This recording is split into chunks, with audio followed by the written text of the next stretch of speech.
Praise the Lord आप सबको। परमेश्वर की आशीष हम सब पे बनी रहे और परमेश्वर की महिमा से हम लोग दोबारा मिल पाए।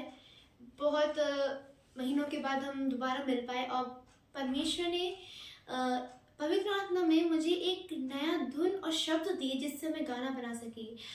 एक बार जब मैं प्रार्थना में थी, मैं कीबोर्ड बजा रही थी, तो जब मैं बजा रही थी, वर्शिप कर रही थी मैं, तो परमेश्वर ने पवित्र आत्मा ने मेरा हाथ ऐसा करा कि मैं अपने अलग धुन बजाने लगी।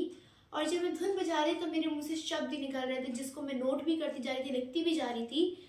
और वो जो गाना है वो मैं आपके साथ शेयर करना चाहती हूँ कि वो गाना परमेश्वर ने मुझे दिया ताकि मैं आप सबको शेयर करूँ।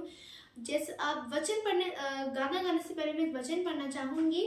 भजन संहिता 89 उसके पहले पद में, मैं यहोवा की सारी करुणा के विषय सदा गाता रहूँगा, मैं तेरी सच्चाई पीढ़ी से पीढ़ी तक बताता रहूँगा।